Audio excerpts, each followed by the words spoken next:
What's going on, you guys? Welcome back to the show. Today, we're going to be talking about 7 ways that you can beat fear and anxiety. Just crush it, just annihilate it, okay? And then you can convert that fear, that energy that was once fear, into confidence. Now, I'm not saying that you can actually beat fear once and for all, but you can actually have the tools in your tool belt that when you come up against something in your life that's bringing you fear and anxiety, you know exactly how to handle it. You've got the tools right here, right at your fingertips, and then you employ them and you crush that fear and you go forward into the direction of your dreams. That's my goal for you. So if you're not feeling afraid, it means you're operating in your comfort zone. It means you're not stretching and trying to reach for something. You're being content in this little bubble. And here's something you need to know. The way God created us, we were created to become more than we currently are. There's something that God put in you, a yearning to become more, to do more, to have more.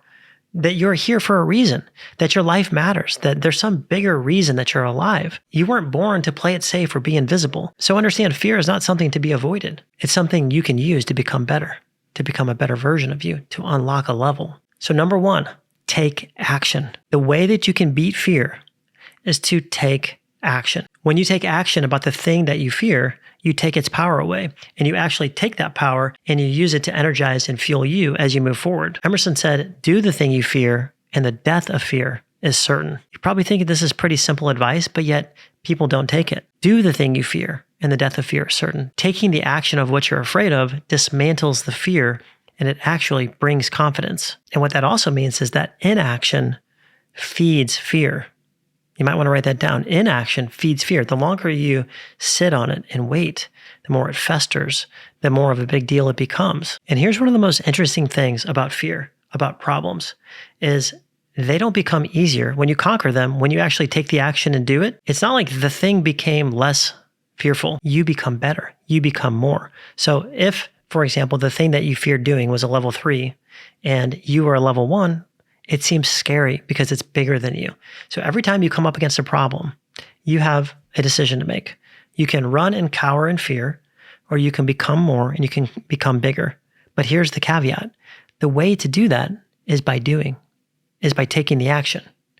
So you're going to take the action, still not feeling quite adequate, not quite enough.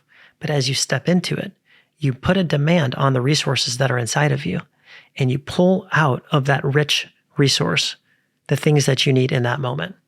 And that's the beauty of growing. That's how you grow in this life. That's how God designed us to grow. Supply follows demand. So if you put the demand on the greatness in you to come out, you'll have the supply that you need. So I challenge you to become bigger than the problem, bigger than the fear, by taking action. When my daughter was first learning how to ride a bike without training wheels, I remember this specifically, that she was holding the bike, she was looking at it, she was just caught up in fear. She was totally frozen with it.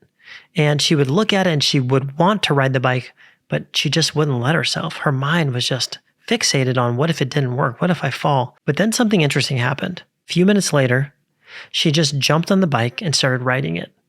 And instantly she got it. And I could see the joy on her face, the sensation of, I did it, right? This idea, I did it.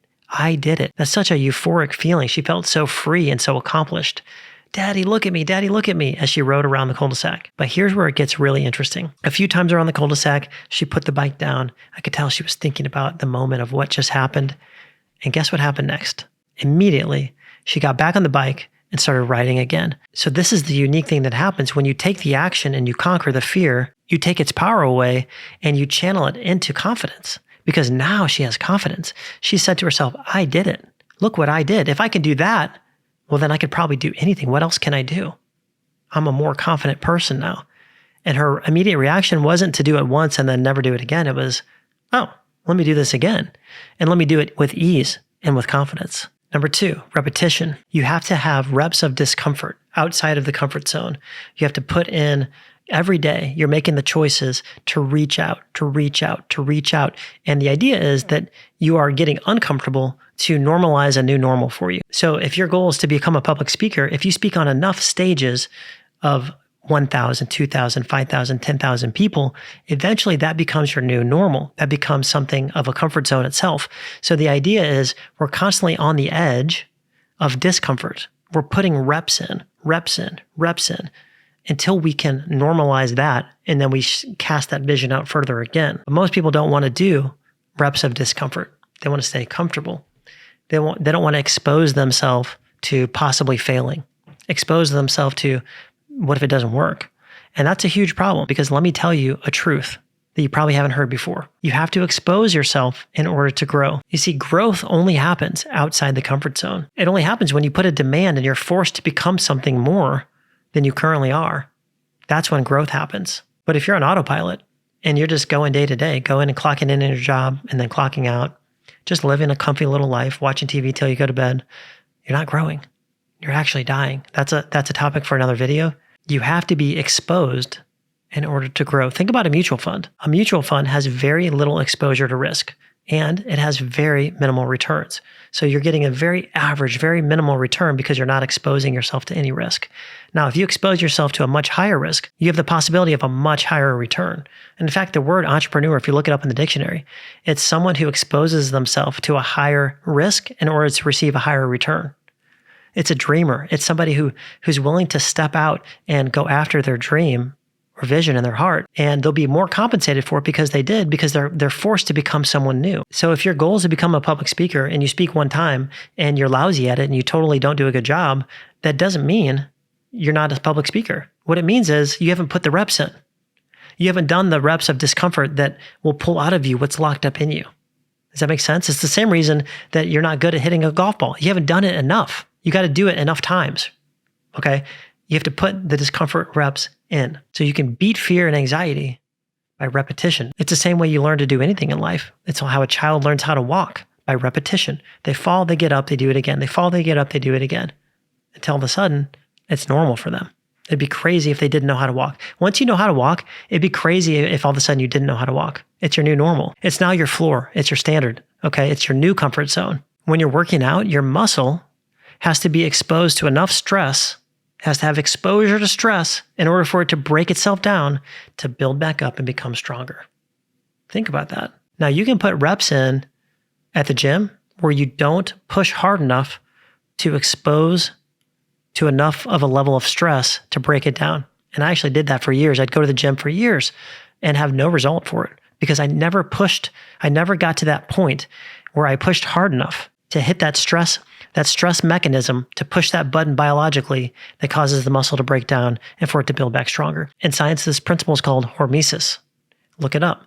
It basically means that temporary stress, the right amount of stress, can actually cause something to become stronger. Isn't that crazy? Your body, because of the way it's designed, tries to protect you from stress. It says, don't do that. That's harmful. Stay in this comfy little pocket over here. In fact, check this out. Researchers created the most optimal living environment for plants and animals. It was called the Biodome Project. And what they did was they just tried to make everything as optimal as possible. They removed all stressors, all things that would be potentially harmful to trees and to plants. And they tried to create the cleanest oxygen and the cleanest soil and all the nutrients that it needed. The plants and the trees grew really quickly, but one day, all of a sudden, all the trees toppled over. And this baffled the researchers until they realized they forgot one key component. There was no wind in the biodome.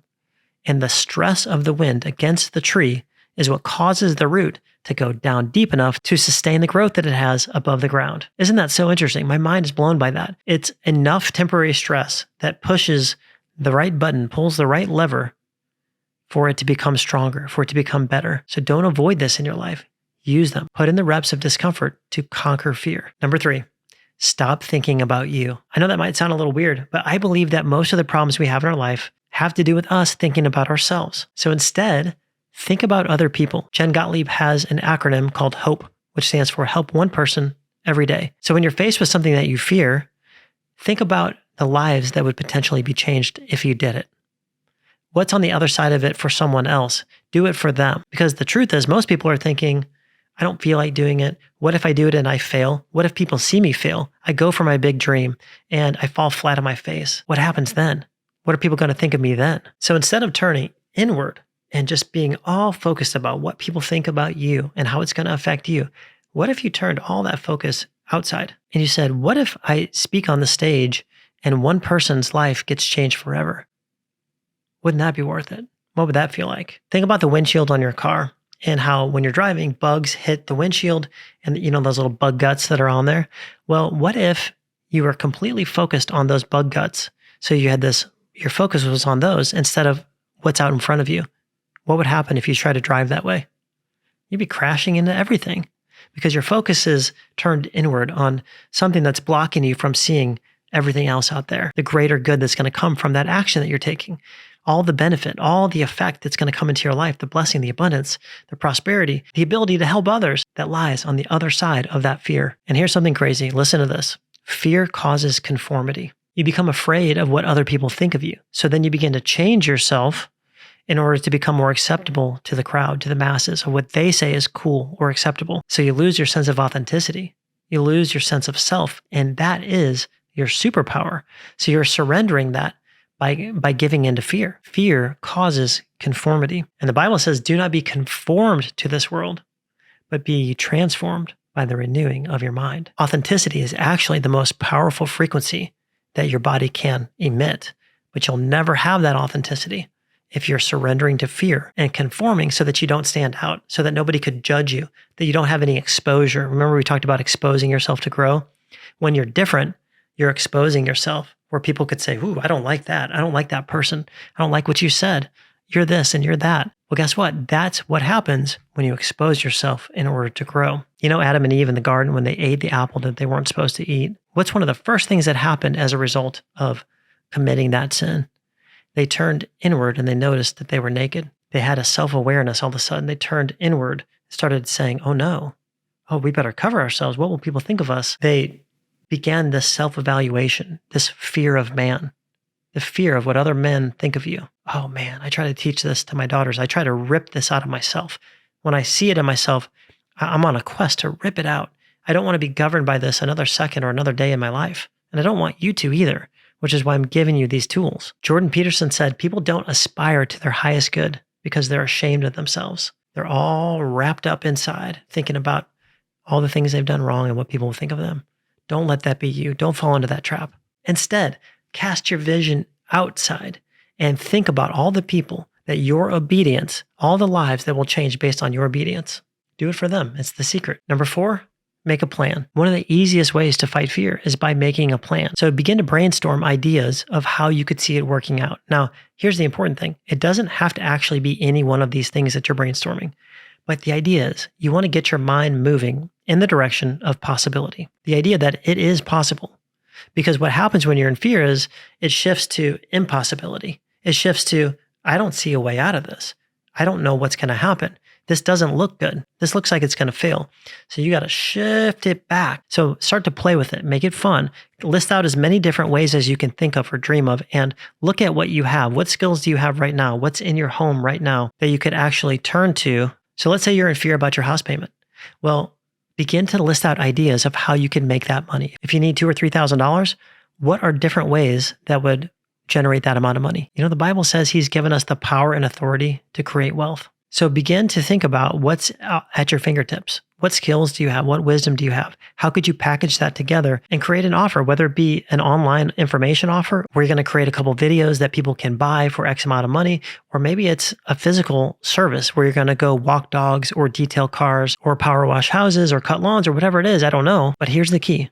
You're flipping it from impossibility to possibility. And what that's going to do as you begin to move in the direction of the plan, you're going to be open and have an awareness so that when the right idea presents itself, you'll be able to recognize it, grab a hold of it, and run with it. But you're making this shift from, I don't see how it's going to work to, you know what? There are all these different ways that it could possibly work. Number 5, do it right away. Whenever you feel fear, you feel that resistance come up about something that you want to do or you should do, attack it right away. The bigger the space that you allow between the fear and when you actually take action, the more room you're leaving for things like self-doubt to come in and convince you that you're not good enough, you'll never be able to do it, it's too hard. It becomes this massive mountain when actually it's not. I think we've all experienced this to some degree in our lives.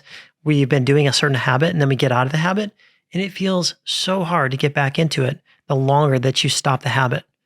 And it takes a while, But once you get back into it, it becomes easy again. So you have this moment of resistance saying, potential danger, don't do it. It's harmful to you. It could ruin you. What if you fail? Everything could be ruined. And the shorter the space between that moment and you taking action, the more powerful of a person you become. You become a person of massive action. Number 6, the 5-second rule. This is something I learned from Mel Robbins, where it's scientifically proven that if you count down 5, 4, 3, 2, 1, and you step into action, it does something in your brain to help you overcome that temporary resistance that you're feeling. So try this technique, because it's like magic when you're faced with a situation where you have fear and anxiety and your toes are right there on the edge. By counting yourself down, you trick your psychology and you step right into the thing that you feared. And by the way, this works for anything, not just things that you fear, but things that you're procrastinating, that you're putting off. It could be as simple as if you want to get out of bed, but you're feeling that resistance of, no, don't get out of bed, I'm too tired. If you just count it down, 5, 4, 3, 2, 1, boom, you're out of the bed. So this is a crazy powerful tool that you can use. Number 7, feed your faith and starve your fears. Here's the interesting thing. You're actually afraid because you're focusing on an outcome that you don't want. You're focusing on, what if I step on the stage and I'm terrible and I get laughed and booed off the stage? That's where the fear comes from. It comes from an outcome that you actually do not want.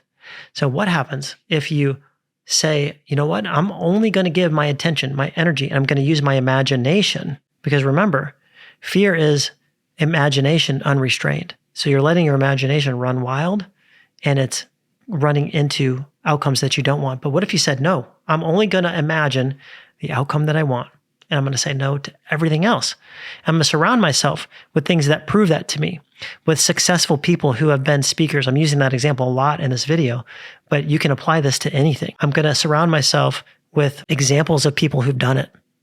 And I'm going to use my imagination to picture myself doing it, standing on the stage, getting the standing ovation, feeling that feeling, electrifying feeling in my bones. But even better, imagining the one person out there whose life will never be the same because I had the courage to overcome that fear, to focus on it working out, and I was obedient. Think about that. Your life matters. Do you know people are depending upon you to be obedient? People's lives literally hang in the balance based on what you do with your life. You're here for a reason. You've got greatness in you. So don't let fear stop you anymore. And instead, use these tips and these tricks to take the fear, convert it into confidence, and go in the direction of your dreams. You guys, I hope this helped you today. I hope you can take this information and actually use it and apply it to your life. I try to break it down into bite-sized pieces and steps and tips and tricks that you could actually apply, that I've actually applied in my own life. So I'd love to know down in the comments, which one of these is your favorite? And if you actually try them, report back and leave a comment telling me how it actually helped you. That means the world to me. The whole reason I made this video at all is so that I could help people. Don't forget to subscribe to my channel, to hit the bell icon to be notified when these videos come out, because I'm going to be laying out stuff for you and giving you as much valuable content as I possibly can. And like this video, because that lets the algorithm know and it gets it out to more people that actually need to hear this message. If you love this and you want to know more, I actually just created a course called Rich Mind, Rich Life, and it's a playbook for the mind. It shows you how you were created by God. And once you understand how you were created, you can think on purpose to create the life of your dreams and finally get unstuck, finally move the needle in your life and make an exponential jump where it doesn't have to take 20 years. It could take 1 year. It could take 6 months. It helps you unlock that. So I'll have a link to that in the description of this video. Don't forget to share this video with anyone you think it might help. You guys are amazing, and I'll see you in the next one.